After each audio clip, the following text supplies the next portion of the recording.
दिन ब दिन वध रही बेदबी की घटनावां ते चिंता व्यक्त करदियां जथेदार श्री अकाल तख्त साहिब के कार्यकारी जथेदार ज्ञानी गुरप्रीत सिंह वालों बीते दिन ही बयान जारी करदियां कहा गया है कि बेदबी की घटनावां विच हो रहा वाधा चिंता का विषय, जिस नाल सिखां दी धार्मिक भावनावां नूं ठेस पहुंचाउण दा काम कीता जा रहा है।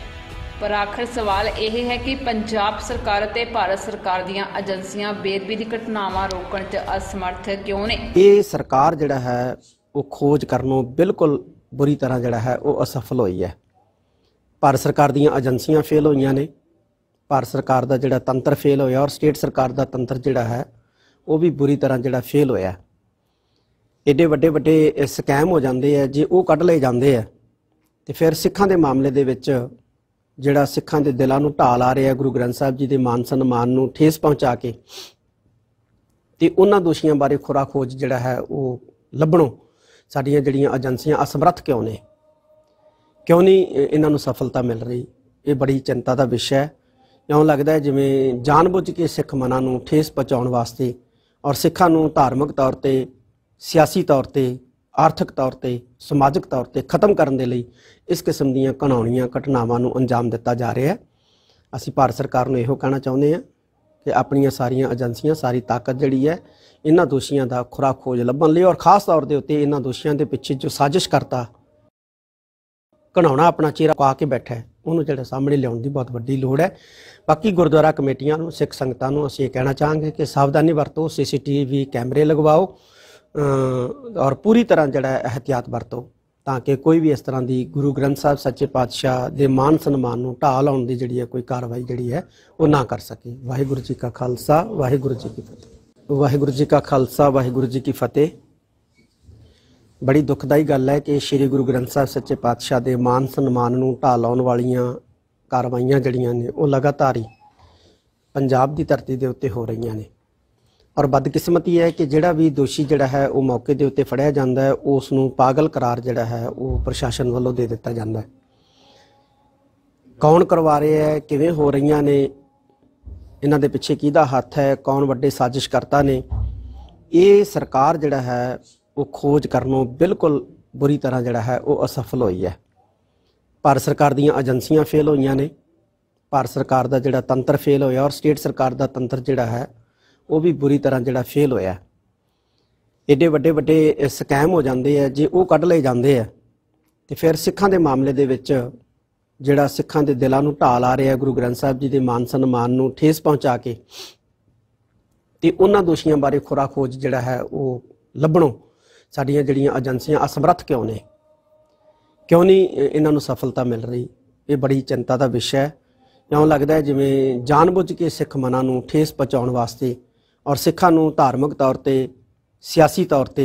आर्थिक तौर ते, समाजिक तौर ते खत्म करने के लिए इस किस्म दीयां घिनौणियां घटनावां नूं अंजाम दिता जा रहा है। असीं भारत सरकार नूं इहो कहना चाहुंदे हां कि अपनियां सारियां एजेंसियां सारी ताकत जिहड़ी है इन्हां दोषियां दा खुरा खोज लभण लई और खास तौर दे उत्ते इन्हां दोषियां दे पिछे जो साजिश करता घिनौणा अपना चेहरा लुका के बैठा है उन्होंने जिहड़ा सामने लियाउण दी बहुत वड्डी लोड़ है। बाकी गुरुद्वारा कमेटियां नूं, सिख संगतां नूं असीं कहना चाहांगे कि सावधानी वरतो, CCTV कैमरे लगवाओ और पूरी तरह जिहड़ा एहतियात वरतो ताकि कोई भी इस तरह की गुरु ग्रंथ साहिब सच्चे पातशाह के मान सन्मान नूं ढाह लाउण दी जिहड़ी है कोई कार्रवाई जिहड़ी है वो ना कर सके। वाहिगुरू जी का खालसा, वाहिगुरू जी की फतेह। वाहिगुरू जी का खालसा, वाहिगुरू जी की फतेह। बड़ी दुखदाई गल है कि श्री गुरु ग्रंथ साहिब सच्चे पातशाह के मान सन्मान नूं ढाह लाउण वालियां कार्रवाइयां जिहड़ियां ने वो लगातार ही पंजाब की धरती के उत्ते हो रही ने और बदकिस्मती है कि जिहड़ा भी दोषी जिहड़ा है वो मौके के उत्ते फड़िया जाता है उस नूं पागल करार जिहड़ा है वो प्रशासन वालों दे दिता जाता है। कौन करवा रहे है, किवें हो रही ने, इन्हां दे पिछे किहदा हत्थ है, कौन वड्डे साजिश करता ने, ये सरकार जिहड़ा है वो खोज करनों बिल्कुल बुरी तरह जिहड़ा है वो असफल हुई है। भारत सरकार दीयां एजेंसियां फेल होईयां ने, भारत सरकार दा जिहड़ा तंत्र फेल होया और स्टेट सरकार दा तंत्र जिहड़ा है वो भी बुरी तरह जिहड़ा फेल होया। एडे वड्डे वड्डे स्कैम हो जाते हैं, जे वो कढ़ लए जाते हैं तो फिर सिखां दे मामले दे विच जिहड़ा सिखां दे दिलां नूं ढाल आ रहा, गुरु ग्रंथ साहिब जी दे मान सन्मान नूं ठेस पहुँचा के ते उन्हां दोषियां बारे खुरा खोज जिहड़ा है वो लभणों साडियां जिहड़ियां एजेंसियां असमर्थ क्यों ने, क्यों नहीं इन्हां नूं सफलता मिल रही। ये बड़ी चिंता का विषय है। इउं लगदा है जिवें जानबुझ के सिख मनां नूं ठेस पहुंचाउण वास्ते और सिखां नूं धार्मिक तौर ते, सियासी तौर ते, आर्थिक तौर ते, समाजिक तौर ते खत्म करन दे लई इस किस्म दीयां घिनौणीਆਂ घटनावां नूं अंजाम दित्ता जा रहा है। असीं भारत सरकार नूं इहो कहना चाहुंदे हां कि अपनियां सारियां एजेंसियां, सारी ताकत जिहड़ी है इन्हां दोषियां दा खुरा खोज लभण लई और खास तौर दे उत्ते इन्हां दोषियां दे पिछे जो साजिश करता घिनौणा अपना चेहरा लुका के बैठा है उन्होंने जिहड़ा सामने लियाउण दी बहुत वड्डी लोड़ है। बाकी गुरुद्वारा कमेटियां नूं, सिख संगतां नूं असीं कहना चाहांगे कि सावधानी वरतो, CCTV कैमरे लगवाओ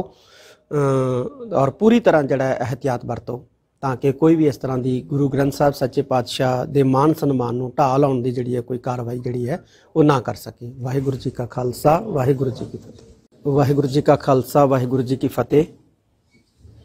बड़ी दुखदाई गल है कि श्री गुरु ग्रंथ साहब सच्चे पातशाह के मान सन्मान नूं ढाह लाउण वालियां कार्रवाइयां जिहड़ियां ने वो लगातार ही पंजाब की धरती के उत्ते हो रही ने और बदकिस्मती है कि जिहड़ा भी दोषी जिहड़ा है वो मौके के उत्ते फड़िया जाता है उस नूं पागल करार जिहड़ा है वो प्रशासन वालों दे दिता जाता है। कौन करवा रहे है, किवें हो रही ने, इन्हां दे पिछे किहदा हत्थ है, कौन वड्डे साजिश करता ने, ये सरकार जिहड़ा है वो खोज करनों बिल्कुल बुरी तरह जिहड़ा है वो असफल हुई है। भारत सरकार दीयां एजेंसियां फेल होईयां ने, भारत सरकार दा जिहड़ा तंत्र फेल होया और स्टेट सरकार दा तंत्र जिहड़ा है वो भी बुरी तरह जिहड़ा फेल होया। एडे वड्डे वड्डे स्कैम हो जाते हैं, जे वो कढ लए जाते हैं तो फिर सिखां दे मामले दे विच जिहड़ा सिखां दे दिलां नूं ढाह ला रहा गुरु ग्रंथ साहब जी के मान सन्मान नूं ठेस पहुँचा के ते उन्हां दोषियां बारे खुरा खोज जिहड़ा है वो लभणों साडियां जिहड़ियां एजेंसियां असमर्थ क्यों ने, क्यों नहीं इन्हां नूं सफलता मिल रही। ये बड़ी चिंता का विषय है। इउं लगदा है जिवें जानबुझ के सिख मनां नूं ठेस पहुंचाउण वास्ते और सिखां नूं धार्मिक तौर ते, सियासी तौर ते, आर्थिक तौर ते, समाजिक तौर ते खत्म करन दे लई इस किस्म दीयां घिनौणीਆਂ घटनावां नूं अंजाम दित्ता जा रहा है। असीं भारत सरकार नूं इहो कहना चाहुंदे हां कि अपनियां सारियां एजेंसियां, सारी ताकत जिहड़ी है इन्हां दोषियां दा खुरा खोज लभण लई और खास तौर दे उत्ते इन्हां दोषियां दे पिछे जो साजिश करता घिनौणा अपना चेहरा लुका के बैठा है उन्होंने जिहड़ा सामने लियाउण दी बहुत वड्डी लोड़ है। बाकी गुरुद्वारा कमेटियां नूं, सिख संगतां नूं असीं कहना चाहांगे कि सावधानी वरतो, CCTV कैमरे लगवाओ और पूरी तरह जिहड़ा एहतियात वरतो ताकि कोई भी इस तरह की गुरु ग्रंथ साहब सच्चे पातशाह के मान सन्मान नूं ढाह